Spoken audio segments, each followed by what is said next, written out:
2008. I'm Roger Horton, Chair of the committee, and with me is Councilmember Helene Schneider. And I'm told that we'll have a third member of the committee. At this point, I'm not exactly sure who that will be, but I'm sure we'll find out in the next few minutes. The items for discussion today are the April 2008 investment report, a fiscal 2008 third quarter review, and some budget recommendations for the 2009 budget. So at that point, I'll turn it over to Mr. Pearson.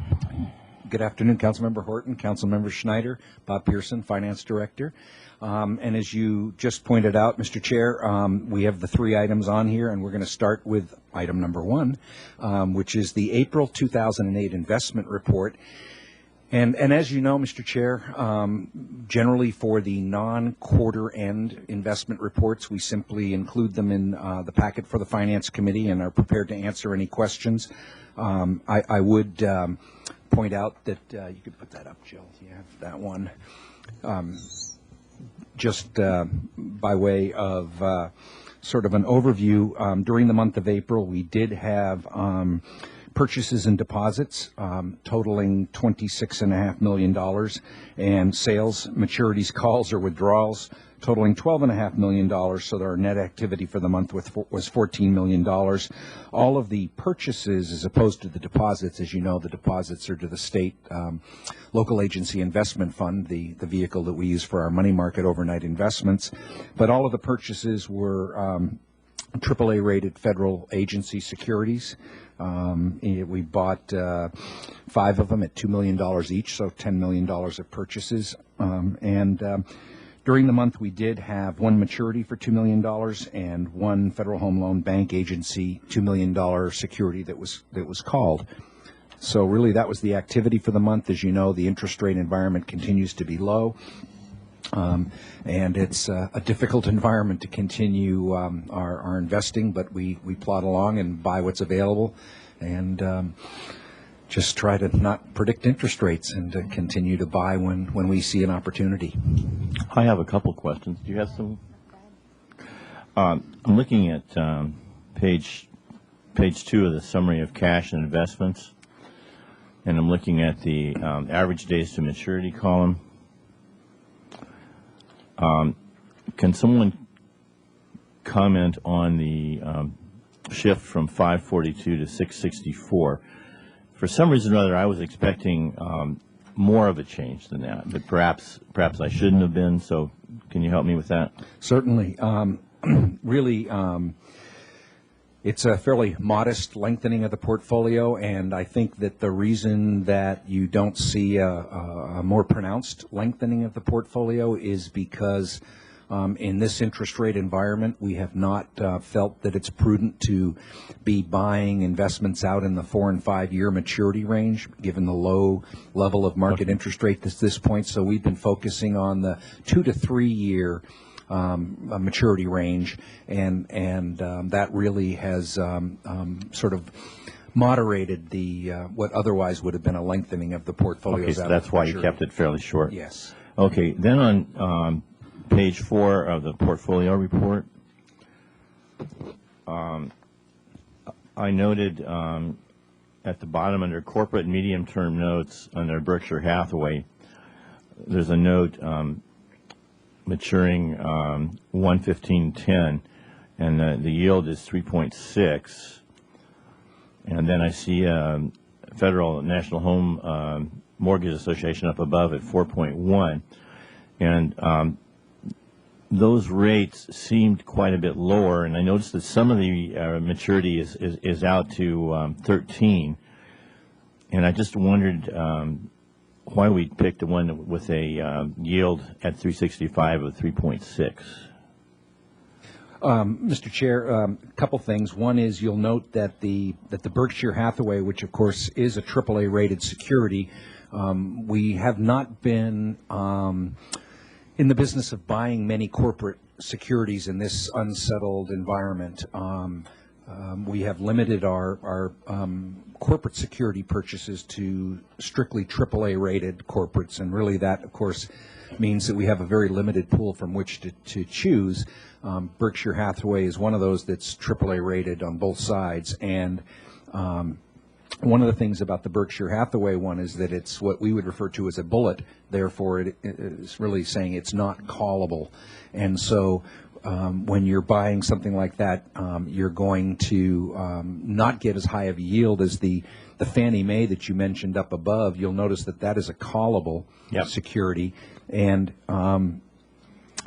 because of that, we get a premium on it, really, because you are not guaranteed to be able to keep the security through its final maturity, depending on where interest rate stands on the call date. And you can see that this one to which you referred is callable, a one-time call, meaning that's the only opportunity that Fannie Mae has to take it away from us prior to maturity is on March 5th of 2010. So really, we got a 2-year call protection on that one. It's a 5-year security with essentially more or less 2 years worth of call protection. But because it is callable, we get a premium on them. And that's one of the reasons why we like callables, is because for accepting the risk that the security will be called away at a time not of our choosing, they're willing to offer a higher yield. Is our experience with the callables that happens once in a while? In this interest rate environment, it happens almost every time. Almost every time. Because the fact that interest rates have been falling, and when interest rates fall is when they call them so that they can resell them in the then lower current interest rate environment. All right. Ms. Snyder, that takes care of my concerns. That's fine with me. I can move this to consent calendar. That's a motion. I'll second that. All those in favor say aye. Aye. Motion passes. Let's see here what our next item is. Mr. Chair, the next item is the third quarter budget review. Third quarter budget. And that is item number 23 on the council agenda package, because it's going to council later today. And with your indulgence, I would turn it over to Rudy Livingston, our accounting manager. Okay, Rudy, go. Good afternoon. As Bob indicated, my name is Rudy Livingston, and I am the accounting manager here. We're here today to discuss the third quarter review and analysis of operations for the first 9 months of the year. This agenda report includes 3 items in here. The first one is actually the first attachment is a recommendation of budget adjustments that we have for council to consider at this point in time. The second one is a narrative analysis of the interim financial statements. The third attachment that we have is actually what we call the interim financial statements. We've looked at this quite a bit, and it's interesting to see when we're talking about the revenues here, and I'm going to have Bob actually discuss the revenue section of it. We record revenues in a couple of different ways throughout the year. We have the accrual method, we have the cash method, and we kind of look at things in a different light there, and it gives us a slightly different answer about where we are in relation to budget and where we anticipate that we'll be at the end of the year at any given point in time. And so it gives a little bit of a confusion. I think Bob and Lynn are going to be able to help us to wade through that a little bit here and give us a little bit of understanding better of where we are at this point in time.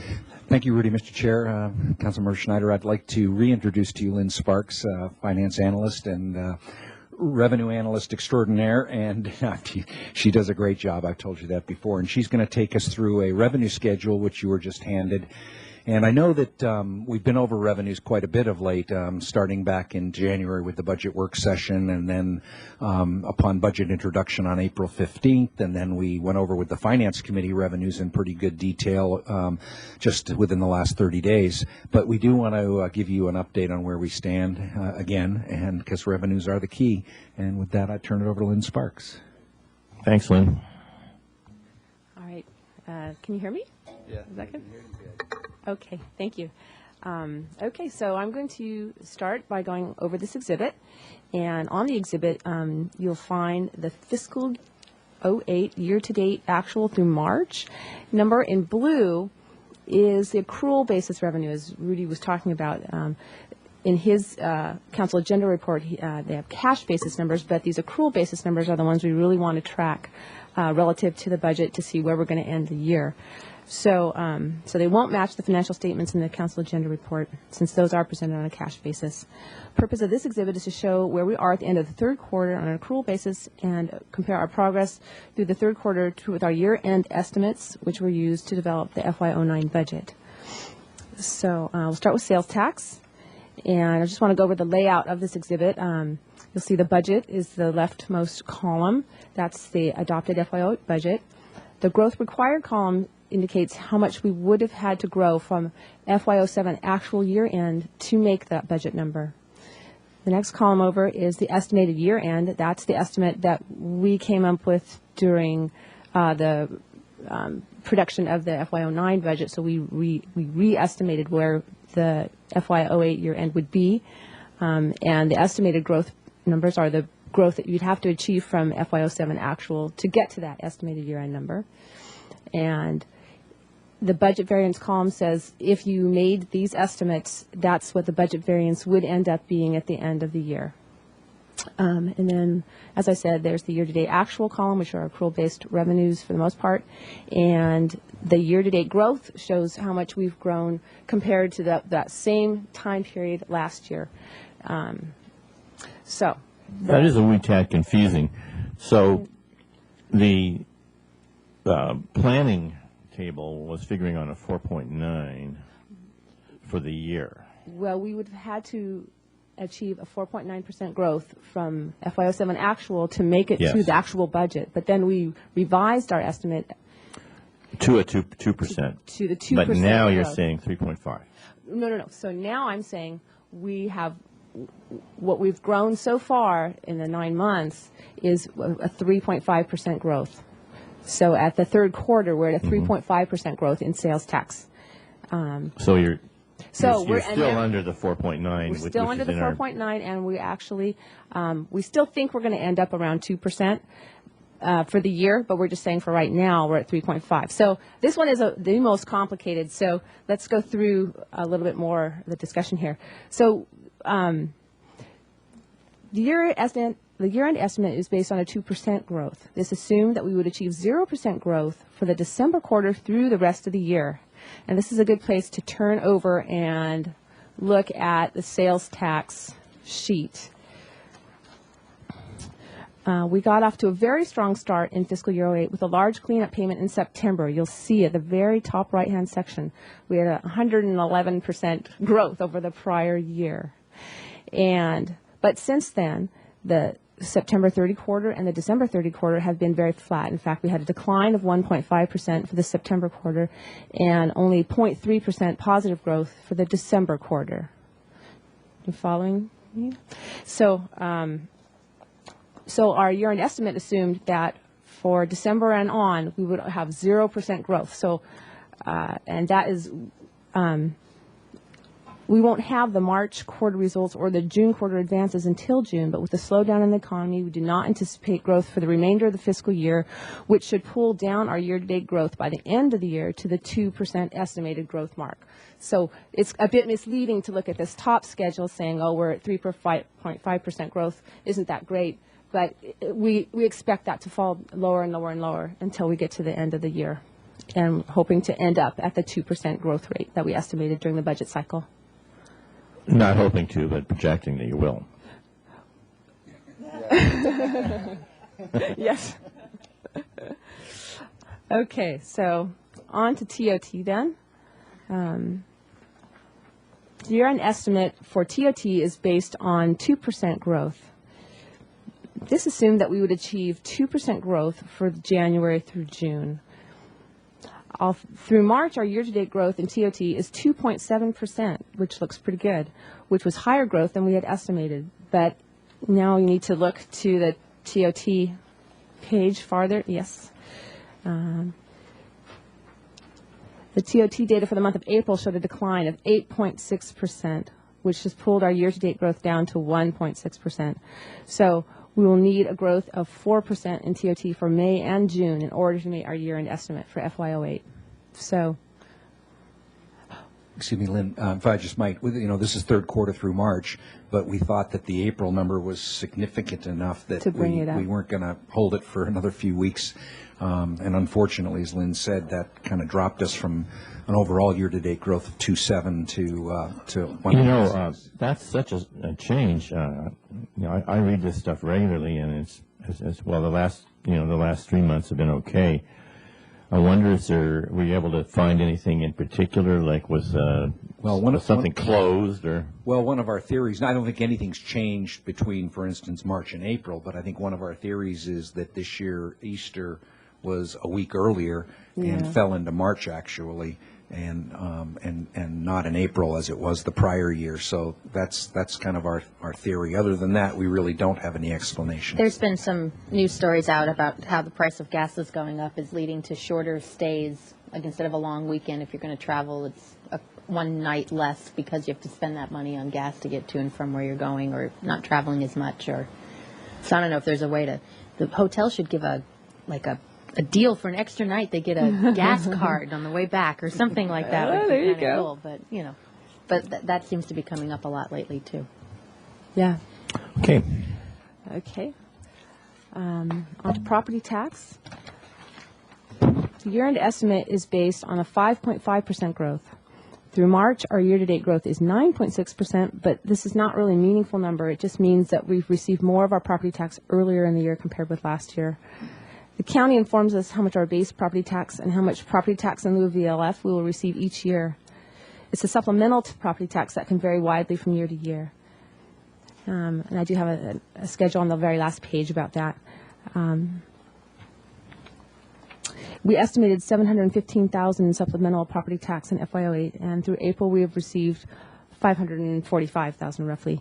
So we only need to receive $170,000 more in supplemental, and we will be receiving at least $130,000 at the end of May, with more possibly coming in June. So we feel that we're on track for supplemental and overall property tax revenue to meet our year-end estimate. Okay. Are we the property tax that's due in April? We haven't received that supplemental chunk yet, or is that part of this April number? So that's what you were saying in May. We should see that number. Yeah. In April, we have received April property tax, but it's not built into the numbers on this top schedule. But the supplemental, we get some payments in May, and that's Right, because it's due April 10th, so you probably wouldn't get. Yeah, I'm not sure. I know we received a lot of property tax in April already, but that's not shown since this is March 30 exhibits. Right. But I'm talking about a payment. And you'll see on this exhibit that I've shown you on the last page, I've already shown the April supplemental that has come in.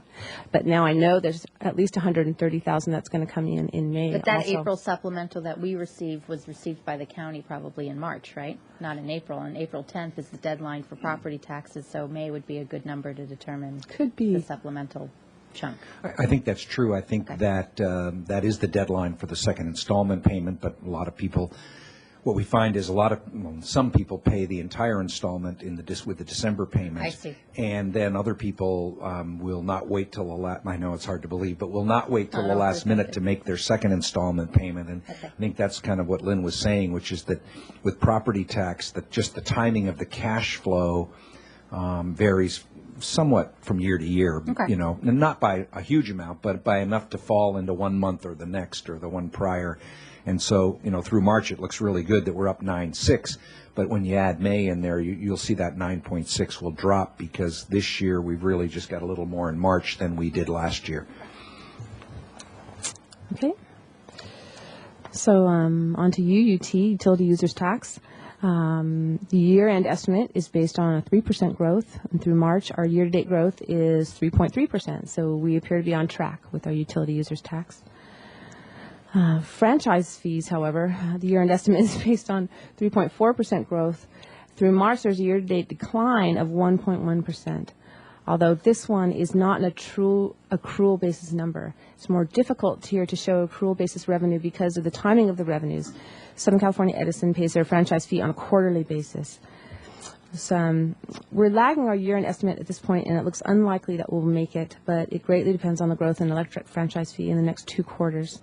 But if this trend does continue, this negative 1.1% trend, we would have a negative budget variance of about $187,000 instead of the $60,000 that's shown here. Okay.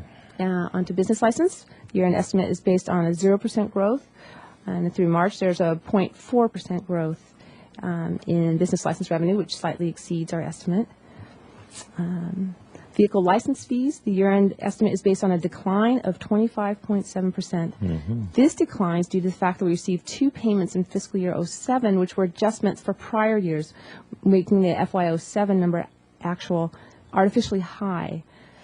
Also in fiscal year 08, there's been higher DMV administrative costs, which are deducted from the VLF collections at the state level, which has lowered our revenue. Through March, the year-to-date decline is 30%. So we're doing a bit worse than estimated, although if you factored out the FY07 prior year adjustments, the decline would only be 18% through March. This revenue is very volatile and hard to predict, so we just have to keep watching it carefully. Property transfer tax. The year-end estimate is based on a decline of 22.5%. Through March, our year-to-date decline is only 20.7%, but this revenue is also volatile. And the decline here is due to the slowing in the real estate market. I don't have a schedule about it for departmental revenues. The CAR has detail about departmental revenues. The 2 main concerns are community development and the police department. Community development revenues are projected to be about $500,000 short of budget for FY08, and police parking citations are roughly $400,000 short at this point. So. Okay. Any questions on the revenues? Then we'll Hang on just one second. Sure, I certainly. made,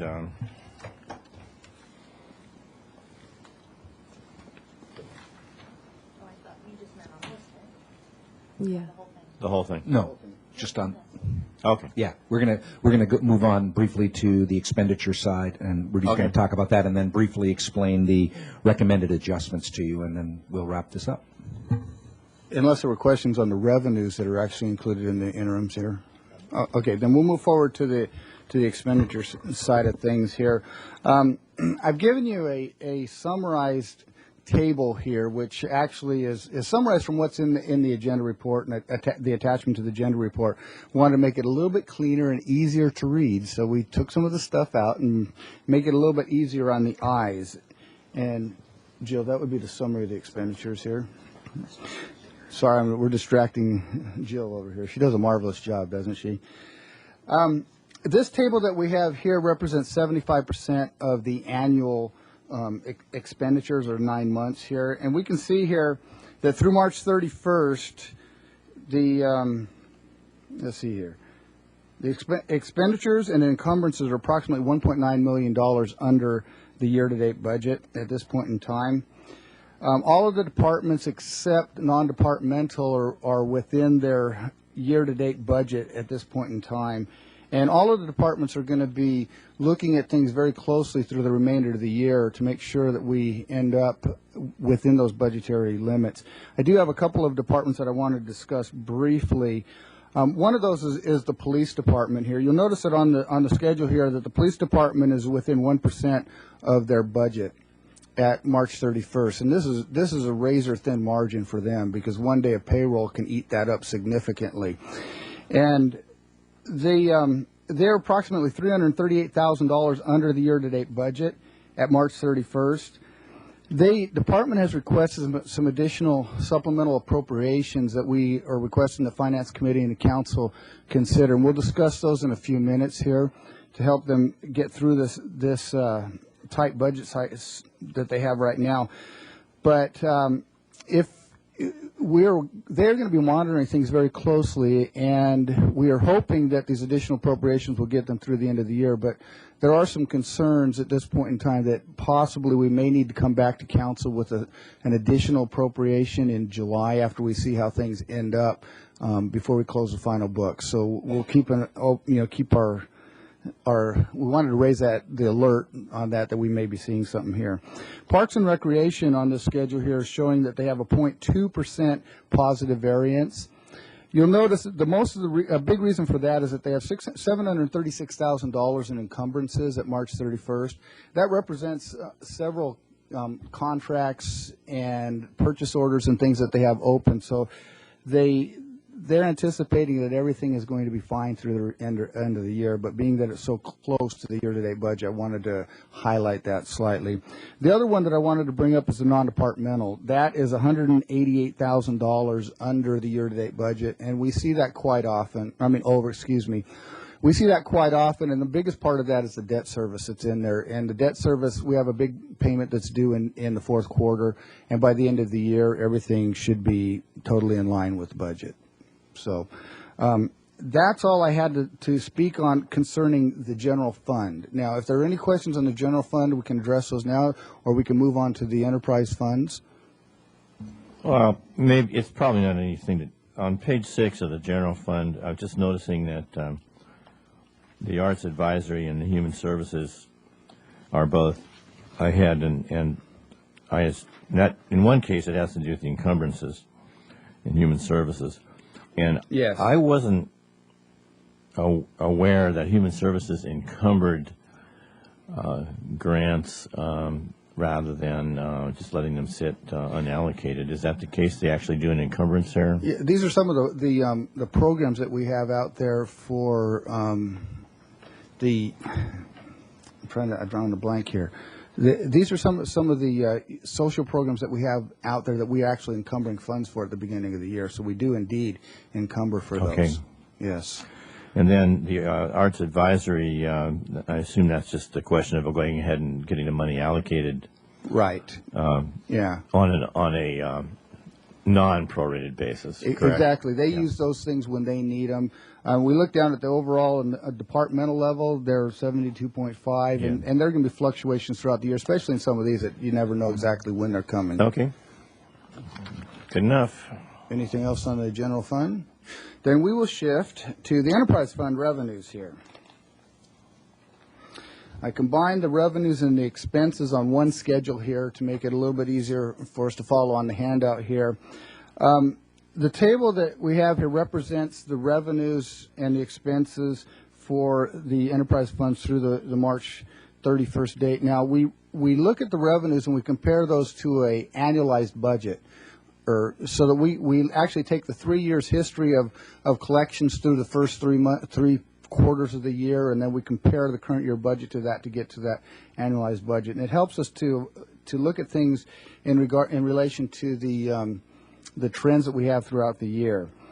Revenues in all of the funds except the downtown parking and the golf funds have exceeded the year-to-date budget at March 31st. We know that dry weather conditions have contributed significantly to the revenues in the water fund, and they actually exceeding the budget by about $981,000, the year-to-date budget.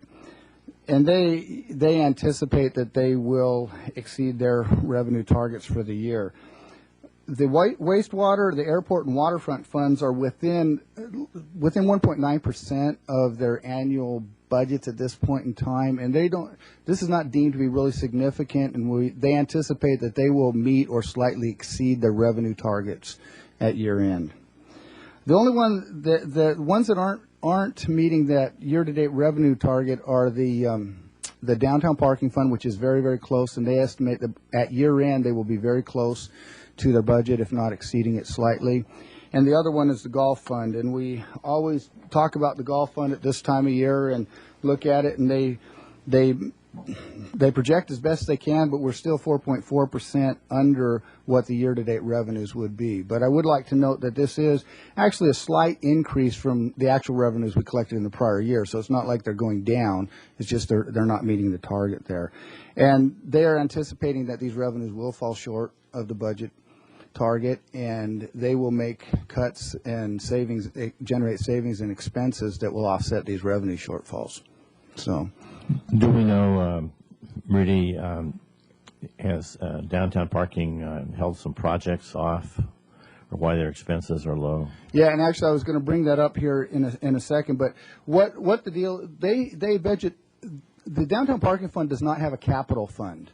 And so all of the capital projects are actually budgeted in the operating fund, and so it can create some skewed numbers in here because typically their projects are going to be 2, 3, 4, 5 years out, and they don't all happen at once. But when the project comes in, they budget it at that, and so the variance that we see in there, it's a huge variance, but it's related to the long-term nature of the capital projects that are there. Is there some reason why that couldn't be set up like a waterfront? It's actually something that we've had some discussions about, and we are actually looking into that, and perhaps for this next year, we might be able to get that taken care of, although Jill will cringe at me because she's got her budget all going here. But no, it's something that we've actually had these internal discussions about it, and it is kind of, it gets messy when you have it all in one fund there, the capital projects and the operations. I'd like to see you Okay. take a look at that. Yes, thank you. Okay. We will do that.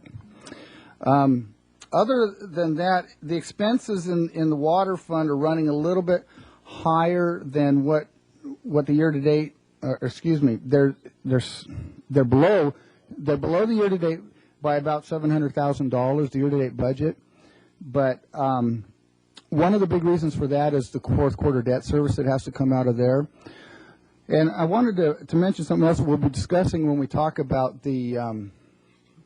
Getting a little feedback there, I think. When we talk about the budget adjustments that we're requesting, they have requested an additional $400,000 of appropriations, and because of the Zaka fire, there's been a lot of contaminants that have made their way into our Gibraltar reservoir, and so there's additional costs of treating that water and getting it ready to go into our water system here. But I'll talk a little bit more about that in just a moment here.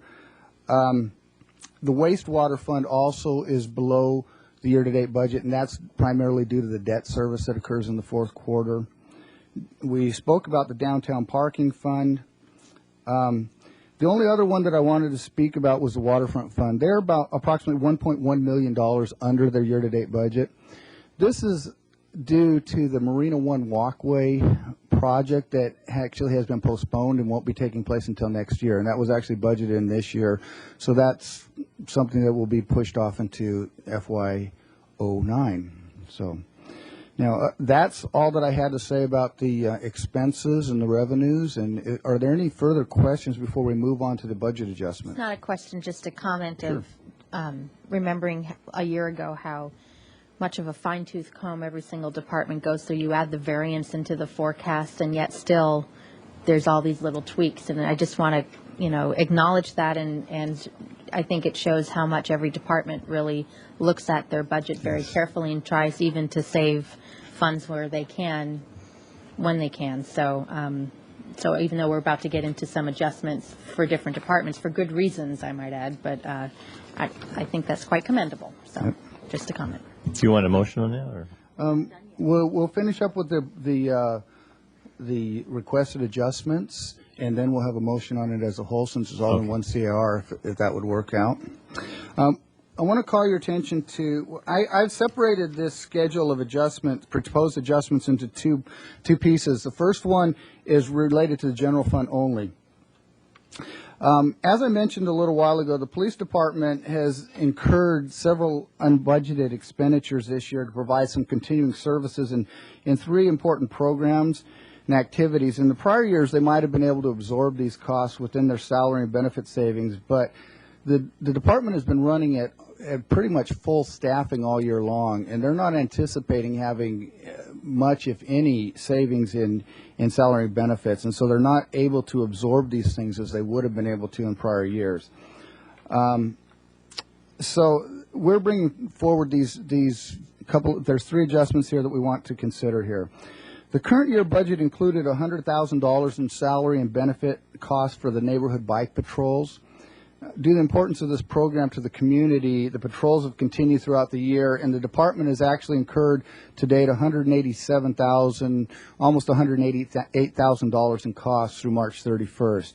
Staff is estimating that they will have an additional $137,000 in overages by the end of the fiscal year. And so they're accordingly requesting an additional appropriations of $137,000 to continue this program through the end of the fiscal year. The second one is related to the county animal shelter, and we've been in negotiations with the county over what our costs would be on the animal shelter, and we recently finalized those negotiations, and it was determined that the county would have, or the city would have to pay an additional $55,695 to the county for the animal control shelter costs. And so we were recommending an additional budget adjustment for that. The final one that we have is related to the mental health assessment team contract. This was included in the 2007 budget, but apparently we didn't get billed for the entire cost of it, and so those budget dollars lapse at the end of the year. Now we're being billed in FY08 for some of the 07 costs.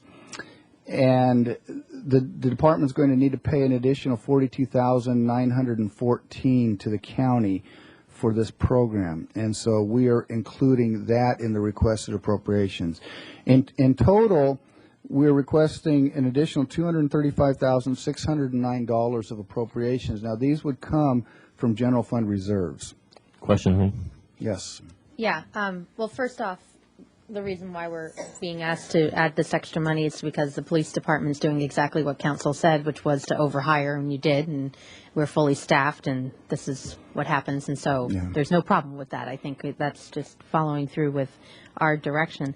The county MAT contract, given all that's going on in that department, and a lot of it has to do with their budget constraints and concerns, a lot of it has to do with their billing process, both inflow and outflow. Do we see the same thing happening next year at a different level? I mean, is this going to be a continuing kind of request from the county to pay for services that were given a year ago? Or I see Mr. Yeah, and that's Chief an Klaus excellent coming question. up We to- have Deputy Yeah. Chief Klaus I here. mean, do we have to set aside funds for a just in case? Because that department is trying to figure out No, all I- sorts of ways I of believe, paying their bills. with respect to the MAT contract, the county was the health department was in negotiations with AMR, the ambulance company that provides the response, and I think there was a timing issue on when that contract was finalized and when we actually got the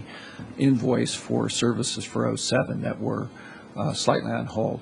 It's my understanding that we've already been invoiced for this fiscal year's MAT contract, and we've paid that already, so I don't expect to see an overlap into the next fiscal year. So did we know towards the end of last year that something was coming, or we just didn't know until the beginning of this fiscal No, year? we knew something was coming, We didn't but know we how didn't know much. precisely how much or what the timing of the invoicing would be. Okay, but this year we're whole, we Yes. think?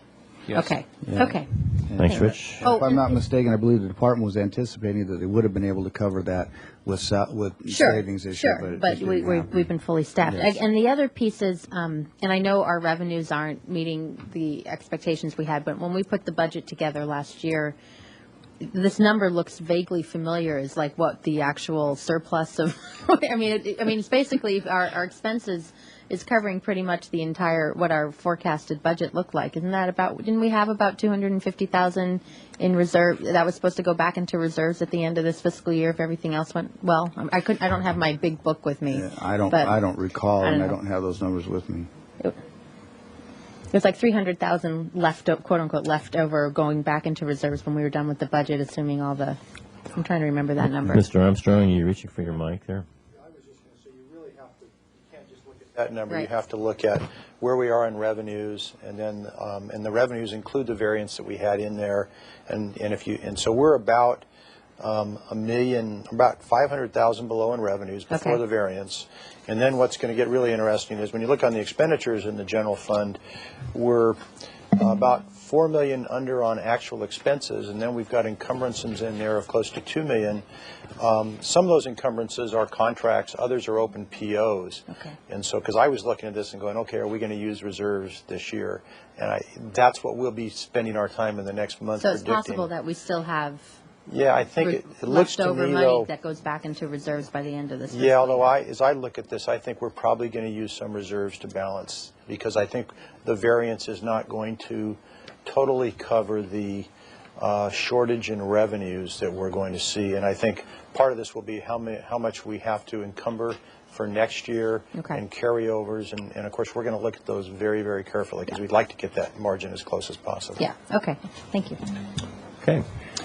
Okay, that's all we have for the general fund. I'd like to move on to, there's two requests from the special revenue funds. The first request is from the Solid Waste Fund.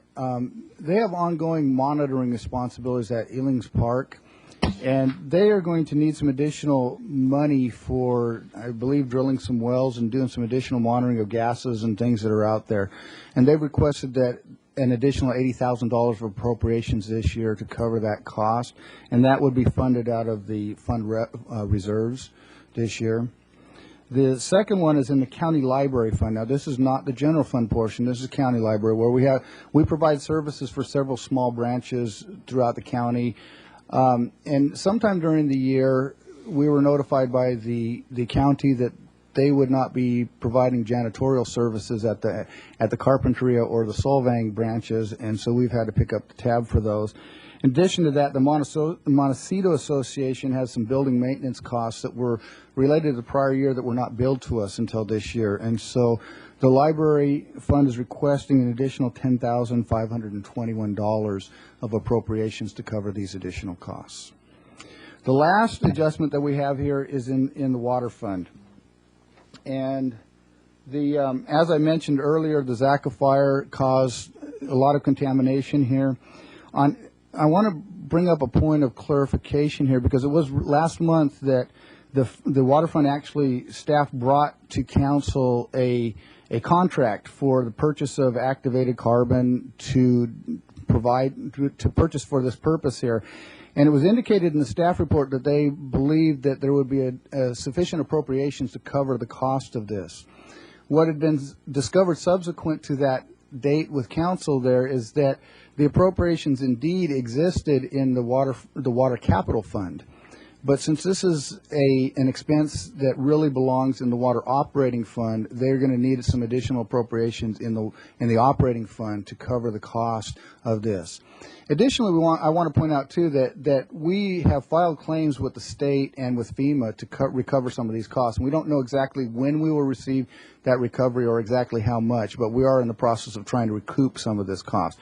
But in order to cover the costs of this cleaning activity that they have, they're requesting additional $400,000 in appropriations that would be coming out of the water fund reserves. So, and that's the end of my report. Okay. If there are no further questions. This doesn't have to be answered here, but since this is going to council anyway, you're going to go through the item. Yes. I see Irene Macias in the back. When it gets to the county library, you don't have to do it now, but at council, explain, like, if someone just doesn't want to do janitorial, why that's okay, and we'll just pick up the tab, and then what the Montecito Association has to do with the county library, what the connection is just as a reminder, because that might come up in council, and we can just answer it all then. But we want a clean library, so I'm fine paying for it, but it just kind of weird. Thanks. Now, do you want a motion? Absolutely. I'll move this to council. I will second that and ask for all those in favor. Aye. Aye. Motion carries. On to the next item. Good afternoon, Chair and Committee Member Schneider. Today we have the 5th Finance Committee meeting where you have reviewed various topics and policy-related issues for the recommended budget for fiscal year 2009. Today is the final meeting where we will cover the topics that you have requested to come back to you that you would like to review in depth. And today we will cover the policy issues and potential impacts of the state, county, and school district budgets on our own budget and on our police and fire operations. First, we'll hear from the fire department and then from the police department. And then we'll wrap up today with a discussion of the Parks Forestry program that was requested at the one of the council budget work sessions, that you look into the proposed adjustments and their workload and operational plan in a little bit more detail. I wanted to mention that next Wednesday on May 28th at the Special Finance Committee, it starts at 9 a.m., and at that meeting, you'll take a look at the staff recommended adjustments that for new information that has come to light since we filed the budget. And you'll also deliberate on your own recommendations that will be presented to council at the final public hearing on June 10th. Sounds good. Chief Prince. All right. Chairman Horton and Councilmember Schneider, Ron Prince, Fire Chief. Today we're asked to speak to the potential impacts of any budget cuts that are happening at the state, county, or school district level, and how that may impact public safety issues during this next year. Well, the short answer to that question is we'll have to wait and see, because we really don't know. But in talking to county staff, clearly on our department, there may be two anticipated impacts with respect to the reduction in services that is being anticipated in the public health arena. The first potential impact is that the county EMS agency has actually lost a third of their staff, which ends up being one person. But what that means to us is there could be delays in investigating problems in the field, medical protocols. There's a staff person that does those types of investigations. It's also the same person that does our EMT recertification. The same person does some continuing education work for us. So there could be delays in what you might consider customer service from the county EMS agency. So we'll just have to wait and see how, what the order of magnitude is of that. The only other impact that we can anticipate based on what we know to be true today is that in the public health arena, they have support for senior programs, and in particular, they've got support for independent living. And there are staff that they use to go and check folks to see how they're doing and try to keep them in a capacity to be living independently for as long as possible. What is being anticipated now, because of reductions in that program, is that we may, as a fire department, get more check welfare type calls, where we'll actually be called to go out and check on the status of different seniors that are living independently. Again, the order of magnitude of that is unclear, if it might be an extra 100 calls per year or a couple hundred calls. To quote an official from the EMS agency, there really is no other agency available to do these types of checks other than us when we lose the staff that's currently being used by the county. So, we do get several hundred of these calls a year, so that number could double. We just don't know. And we probably, the best thing I would recommend that we would do is mid-year come back to council and let them know what impact we're actually experiencing. Well, obviously, it sounds like you're going to keep track of the numbers. When you say lost a staff, was the position eliminated, or is it just person left and they're recruiting again? I didn't quite catch what you meant. The position was actually eliminated. It was eliminated. Okay. Yes, in the EMS agency. But other than that, we really can't anticipate any specific impacts to our organization. We'll have to wait and see, but that's our best guess at this stage of the game. Do you have a sort of a forecast of what the fire season is going to be like? Well, it's interesting. There's sort of a standing thought, if you have too much rain, it's going to be the worst fire season ever because the grass is going to be so tall. And if you have no rain at all, of course, it's going to be the worst fire season ever because things are so dry. In this particular case, we did not get a lot of rain in the spring, and so we're anticipating a pretty active season. We're actually getting a lot of live burns throughout not only this county, but San Luis Obispo County as we speak. So I think it's going to be very busy. It's probably going to be long. It could be a 6-month to 7-month fire season. Okay. Thank you very much. Questions? Thank you, sir. Looks like police is next. Deputy Chief Klaus.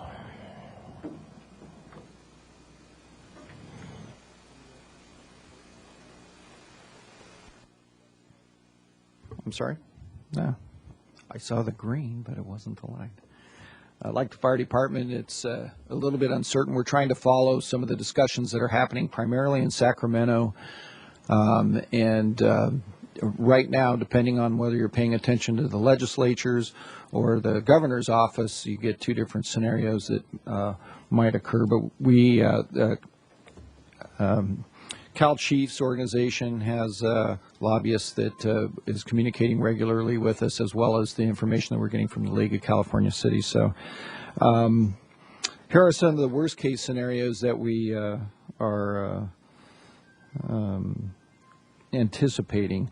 One of the things is in the Senate, they have already, in the Senate Finance Subcommittee, they've already determined that the COPS, which is supplements our salaries and benefits for some of the officers, has been deleted in its entirety. That's not what the governor's office has said. We, this year, fiscal year, received $150,000 for that.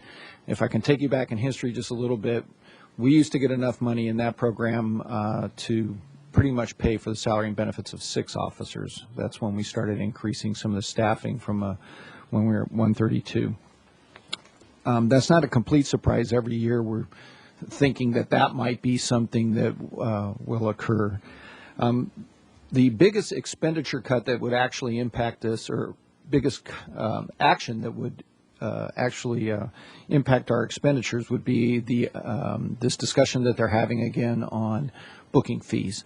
And as you know, ever since they put the booking fees in as actually a solution to solve some of the county's problems when the state and the county were maneuvering with some budgets and passed some of that onto the city.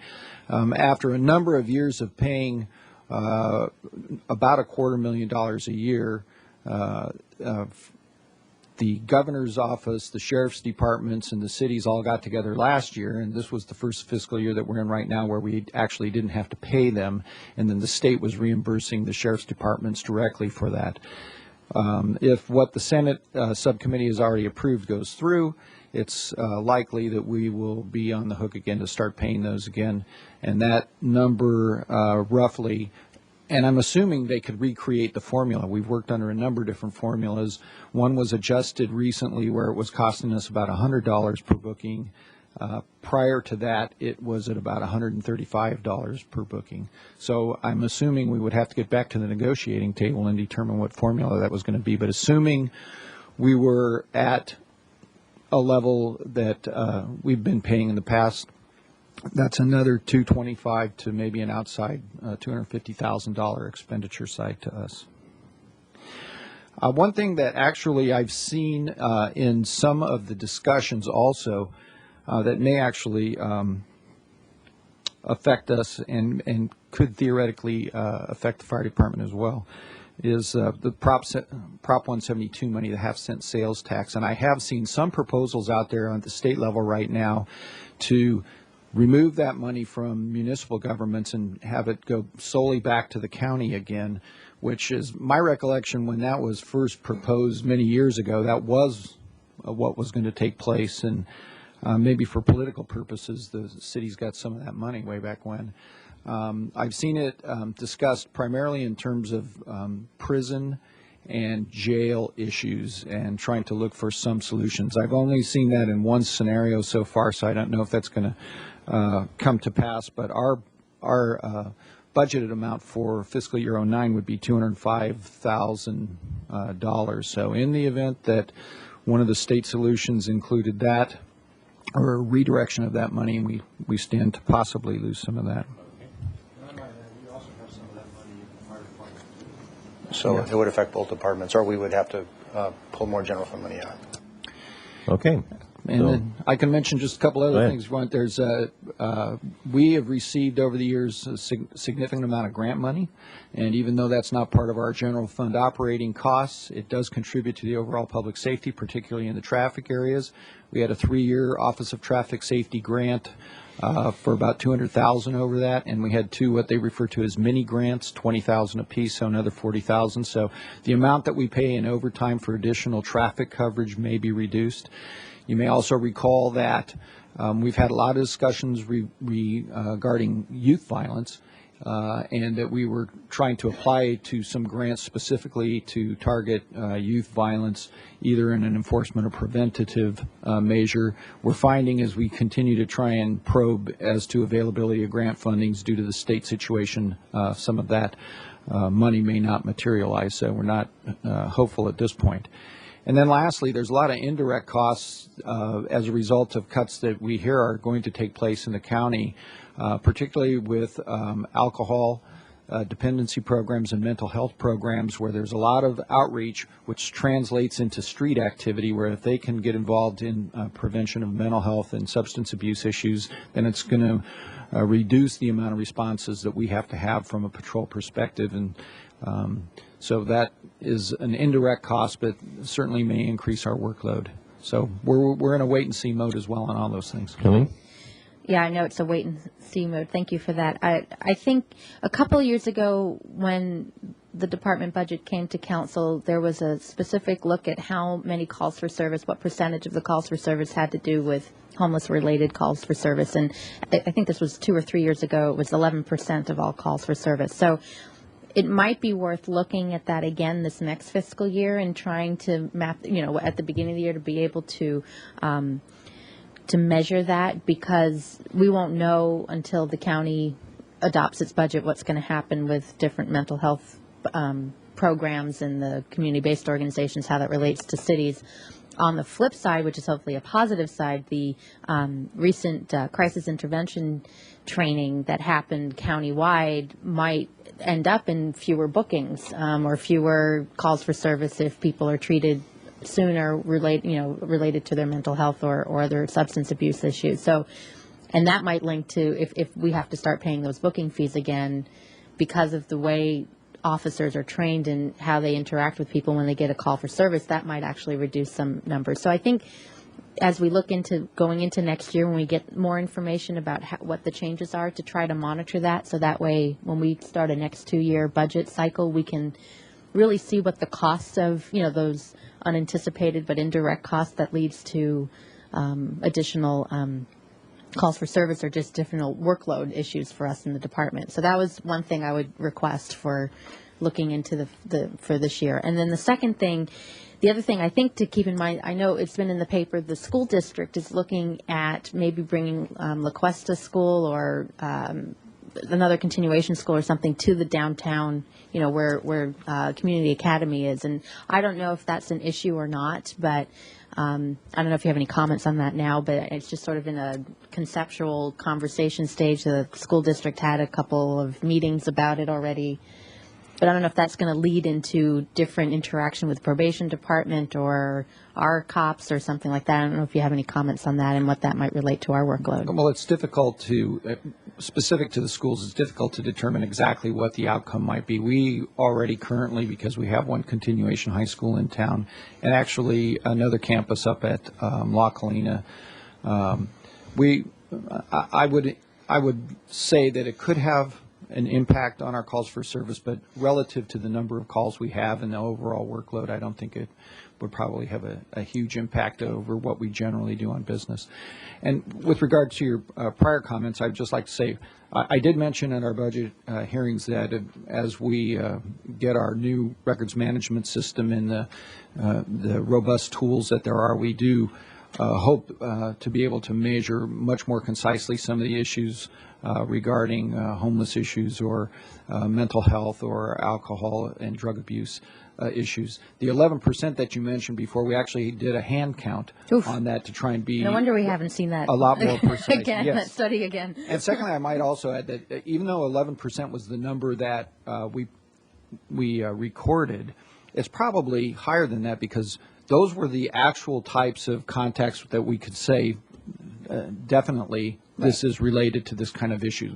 The crimes that occurred that we get there and they're cold, very likely a large number of those are a result of people who have alcohol and drug dependencies, but because we don't know for sure, those can't really be counted. So 11% was the direct contact, but we're anxious actually to get the new software going to see if we can start to measure these things so we can have better responses. Yeah, I look forward to that, and I think will help us try to allocate resources in the way we can to be preventative as much as we can.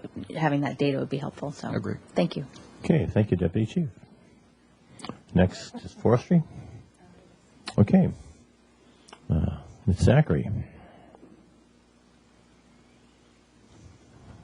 And friends. Please introduce everybody. Councilmember Horton, Councilmember Schneider, Jill Zachary, Assistant Parks and Recreation Director, and I have with me, is that on? There we go. Now it's on. I can tell. Santos Escobar, who's our Parks Manager, and Tim Downey, who's our Urban Forest Superintendent, also known as our City Arborist. Today, what we'd like to do is provide you with information about the potential impact associated with our contingency reduction. To do that, we'd first actually like to review the mission of the forestry program, our program objectives, the goals that we have, and as well how the budget's organized to provide the context within which to present how we came to this recommendation. How does it work?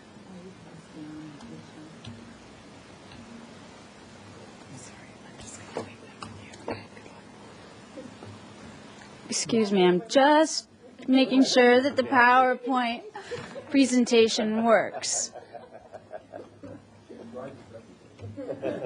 And it's stuck.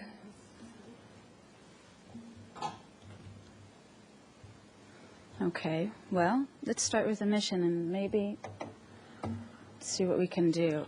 To start, the mission of the forestry program is to plant and maintain street trees, city park and facility trees for the benefit of our residents and to ensure a safe, healthy, and sustainable community forest. Santa Barbara has an incredible horticultural legacy. We like to remind ourselves of that annually with our Arbor Tree celebration. Specifically among the publicly owned trees that we have 458 species. So taking into context, we have a fairly diverse urban forest. Thank you.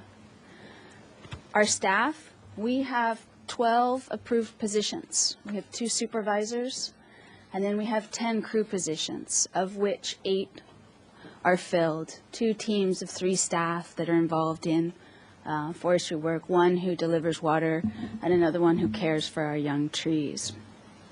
What does delivers water mean? Well, when we have young trees that need to be watered and other trees that need to be watered, street trees, we have a water truck and a staff member that Rather waters than a them. drip system? Yes. Rather than a drip system? Yes. Okay. In 2007, we completed an inventory. It's been over 10 years, and what we found was we have over 36,000 public trees. 23,000 of them are street trees. About 9,300, 9,400 are park and facility trees. We also counted our vacant tree sites. So we have over 3,300 of sites along city streets where there isn't a tree right now. What we didn't include are trees in our open space parks. So although we managed to grab all of our and count all of our urban parks and our facilities, there are a number of parks like Douglas Family Preserve, Gould Park, Schofield Park, where to count those trees would actually take quite a bit of resources and was not the focus of that. What's also part of our urban forest are privately owned trees that are in setbacks. And those are trees that are regulated by the city, even though they're not owned by the city. Our pruning objectives, as you've seen in our annual P3s, is that we prune our street trees on a 5-year average cycle, our park and facility trees on a 4-year average cycle. We do have a long-term goal to get to a 4-year cycle, and also a goal to actually achieve the 6-year cycle for our park and facility trees. One of the things we've been working on for the last 2 years is developing efficient grid-based scheduling so that when we do street tree pruning, and this is focused on street trees, which is our priority, we are most efficient with how we use our resources and do it on a grid system. And then also annually, we try to plant 300 trees, which basically represents 2 trees planted for every tree lost. This table gives you a sense of what we've achieved in the last 4 years. The final column is a year-to-date number for fiscal year 08, so that takes us through the end of April, and shows that pretty much we've been on schedule for that 5-year annual cycle. If you add those numbers and divide by 4, we're pretty much at our goal. We're a little off our goal, our park and facility trees, but that's something that we're getting a greater handle on over time. And then also our trees planted. Fairly consistently around 300 trees a year. One of the things I'd like to note is there are trees within Santa Barbara that are actually pruned on an annual basis. So even though we say it's an average 5-year cycle, there are some trees, palm trees, that require annual pruning, other trees that are on a longer pruning cycle. And it really depends on the size, the location, condition of the trees. And part of what we also balance when we're doing our urban forestry work is the number of cuts, the size of the tree, and complexity. So variances in numbers could be based on that as well. Let me go back for, this gives you a sense of what we've achieved to date in fiscal year 2008. Our forestry staff have pruned almost 3,200 trees. Under contract, we've had about 1,500 trees pruned. And at the council budget presentation, we mentioned the difference between using our staff versus using contractors. Our staff generally respond to requests for service. Contractors are often best used with street trees and a focus on grid pruning and specialty work.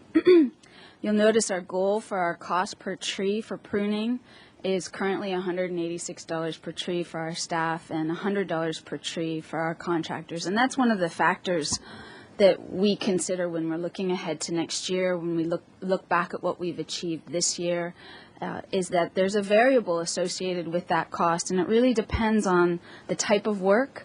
It depends on, for example, whether we're doing other projects. A forestry division section gets involved in special projects like the shrub removal in Shoreline Park, root pruning. We had a backlog of stump grinding due to a need for the equipment, and so more time is spent on a per tree site, which may show up in the cost per tree. Your P3 on that one was on page D66 was $161, so I guess it's winding up to be a little more expensive than you had anticipated at the time of the P3 projections. That's correct, Councilmember Horton. We anticipate it may come down a little bit through the end of the year. This is our year-to-date number. We have had some work that we didn't anticipate related to Shoreline Park, and that can skew things a little bit.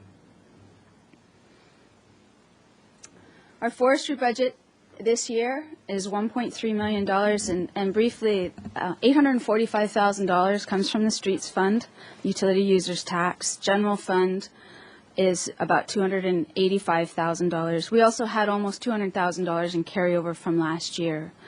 Santa Barbara Beautiful provides us with $10,000 a year.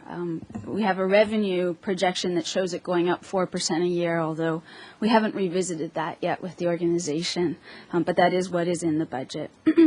One of the things that we have been doing over the past couple of years is using salary benefit savings to increase our pruning and transferring that into contracts, and those are those two vacant positions that I mentioned earlier. Looking at our actual expenditures for this year, the breakdown shows where our salary and benefits lie. Also shows that a good portion of the funds that we're spending this year on contracting includes both carryover from last year and salary savings from this year as well. Our allocated costs, just as a background, majority of that is vehicle maintenance and replacement. Looking ahead to fiscal year 2009, proposed budget is a little over $1 million, and the source of funds again break down into Streets Fund, General Fund, and Santa Barbara Beautiful. I'd also like to mention that in any one year we may have an encumbrance that carries over into the new year, and so that's where you see sometimes the budget, the amended budget is higher, and also the number of trees. We don't stop and start on July 1 and June 30th. So as we're projecting forward, we're also projecting how the encumbrance will carry into the next year so that we can achieve our pruning goal. So it's sort of like a rolling pruning goal that we have. In expenditures, the proposed is a little over $800,000. That does include the contingency reduction of one position, which is about $70,000. All of our other proposed expenditures are similar to what they are this year. We call out how much we actually allocate each year for contract services, and it's right around $84,000. So it gives you the sense that over time, as we've had these salary savings, we've been able to broaden our contract, our use of contractors. Key question that came from our budget presentation to council is what's the impact of this potential cut to the forestry program? And we'd like to note, first of all, we considered our entire department budget when we came up with the proposal and believe that it's a good proposal going into next year to make the recommendation that we have a one-time vacancy for this one position to contribute to the whole departments. Considering all of our divisions, all of our programs, the different types of level of service that we provide, that's how we came to that recommendation. It is a proposal for only 1 year, and so we would be looking at what might happen in the subsequent years. We anticipate the reduction will be to contract tree pruning, and at the same time, that reduction is really dependent on the cost per tree. At the council budget meeting, we presented that estimated cost of $150 per tree. We do go out to bid for different projects, and so that can vary. The closer we are to doing grid pruning, the closer we are to that cost. The more we need specialty or unexpected work, such as the eucalyptus in Shoreline Park, that can change the numbers. One of the things that we do is analyze the decisions that we make on a monthly and a quarterly basis. Can I get something clear from the slide since, go back one?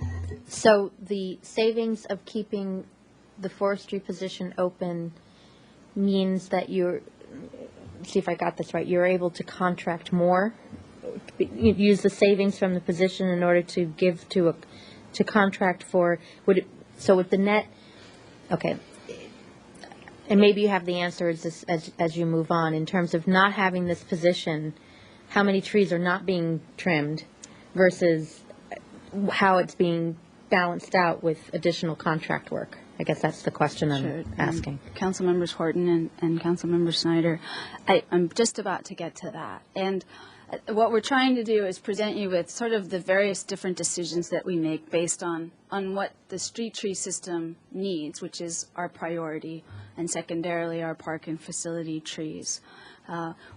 Because the forestry program's been in some transition, that's one of the reasons why we've held these positions vacant, because we really are trying to and have successfully moved towards achieving a more efficient pruning cycle. And we're still moving along in that direction. With the holding that position vacant and not funding it, it would impact the amount of money we might have available for contracting for. Sorry? When you say impact the number we have available for contracting, you saying giving more money for contracting or less money for contracting? There would be less money for contracting. Our staff would still be on staff, and so we would be directing our staff to do more of the street tree work and less of other types of work. One of the things we looked at is, where it might affect our budget, and for example, at the beginning mentioned our goal is to trim 880 park and facility trees. At $150 a tree, that equates to about 460 trees. We might look at reducing the park and facility trees that are pruned, or correspondingly reduce the number of street trees that are pruned. We could also look at reducing our specialty work and weighing each one of those options. Number one, safety is our high priority. And number two, street trees are often the highest priority, and so that's where our focus would remain. That said, things can change, and we can get diverted to doing a special project. Given the situation we would be in with this budget change, we would have to take that into account because we would have that many fewer resources available to us. One of the things that we would do clearly is assess where we are quarterly. We could do that with our P3s. We also do that because we're looking at what's coming up in the next quarter. Clearly, if you get wind damage or something like that with a huge storm, you're in trouble immediately, right? Exactly, yes. Councilmember Horton, that's exactly the type of activity that could occur. Our staff are on call when we have windy conditions or storm conditions, and either we go out and do the work and that's emergency, or we may contract that, and it's really depending on what we need at the time. How does that work with Southern California Edison? With the storm damage? Yes. Good question. If you don't mind, I think I will pass it to either Mr. Escobar or Mr. Downey to answer that question. Councilmember Horton Snyder. The Edison company deals strictly with clearing their lines. They have no goal to achieve any regular pruning of our trees, and their crews that work the storm damage issues are simply there to put the electricity back. They do not clear the lines, the storm damage for us. We do that. If Edison goes through a neighborhood and sees branches that are obviously going to impact their lines, do they call you then? No, they don't. They have crews that they contract with to work through the areas of town to prune those. So trees. they do that on their own. Correct. That's what I'm trying to understand. Correct. They try to anticipate a problem then, is that the case or not? They have a regular schedule that they work through, and I'm not familiar with exactly how they schedule that, but they do work systematically through the system. Okay. So just to follow up on that, since Edison's not telling the city which trees they're pruning for the lines, how are you able then to schedule which not to trim those same trees in the same year if it's not necessarily if Edison already came, let's say in September, you don't want to show up in October to trim the same tree, but they're not telling you which trees they're trimming ahead of time. So how do you coordinate that? The focus of Edison's work is to clear for the lines and clear for the lines only. Our focus is to do what's right for the tree. Right, and you can tell which is So- trimmed by Edison, and sometimes, just in my neighborhood, you get these little ears, with a scoop in the middle where the lines go through, and we brought this up at the budget hearing before that. Unfortunately, I think people tend to think that's our handiwork when it's not, and that's a problem because that has to do, we take very good pride in how we take care of our urban forest, and so I'm not quite sure how to rectify that at all, if any way. Correct. I have been working closely with the area manager from Edison to do more shape pruning of the trees as opposed to just coming in and clearing for their lines. And he's been working with me to achieve that. In fact, there's been 3 occasions where he has sent the crews back because it just looked horrible.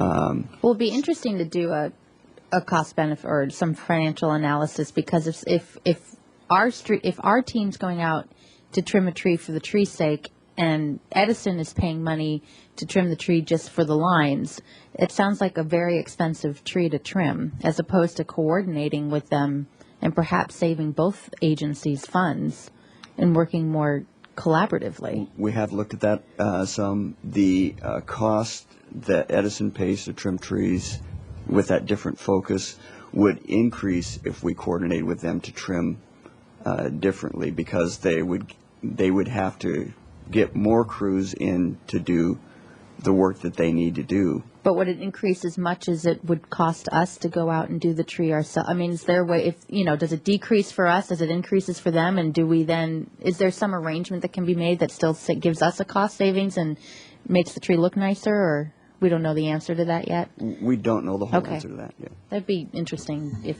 possible, to figure out. Zachary? Councilmember Horton and Councilmember Schneider, I think one of the things we're challenged by is a difference in objective. And we have successfully worked with Edison where a tree needs to be removed, and they've actually done the work for us. So there are some cost savings that we've achieved through that.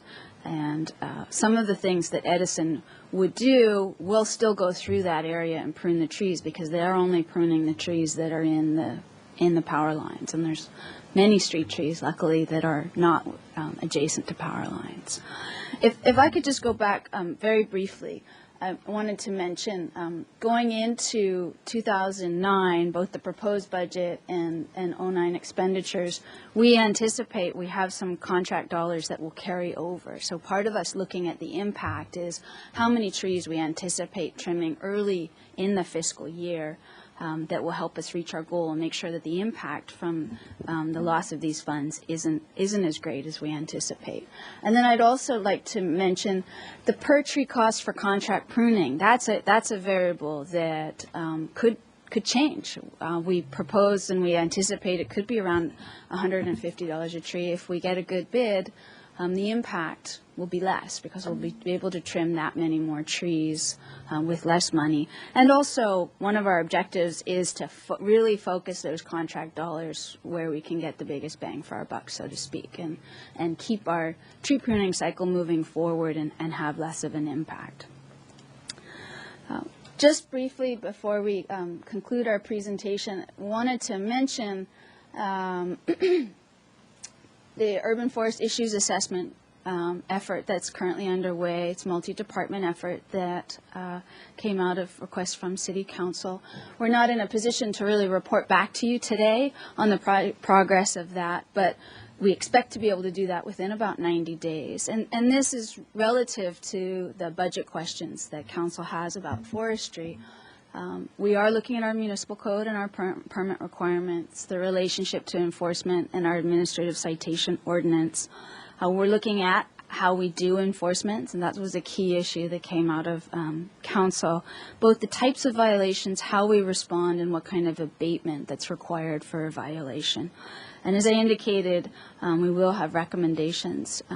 We hope to be back within about 90 days. And one other thing that's not on this slide is we went to Council with a request to authorize us to apply for a $42,000 grant for our forestry program. We've just learned that we are being awarded that grant. And one of the key objective of that is to develop an urban forest management plan so that we can continue as we go year to year, make adjustments to our forestry program so that we're achieving our goals.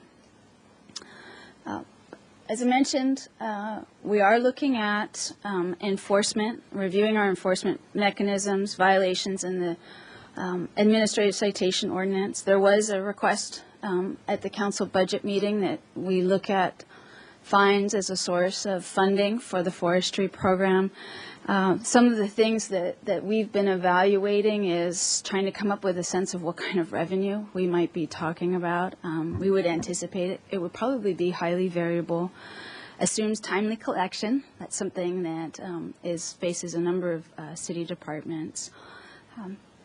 And really, when we're looking at the concept of a fine structure, our goal would be more to reduce the violation and increase compliance rather than serve as a funding mechanism for a city operating program. And if we were to move in some direction like that, it would be our goal that the amount of revenue received would decrease over time because there is increasing compliance with our municipal code ordinances.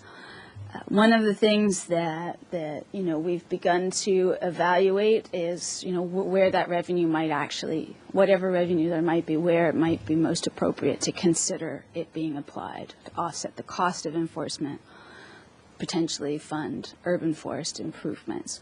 So overall, it doesn't seem that looking at violations and fines as a way to address the situation, although it could be an opportunity in the future for if there was revenue to expand or enhance our program. And that concludes my presentation. Well, thank you. Ms. Schneider, questions? Yeah. Well, first off, nice piece on City TV 18. I just saw it the other day. All three of you are about the urban forest. So still a question, though. If we keep this position open for a year, the trees don't stop growing.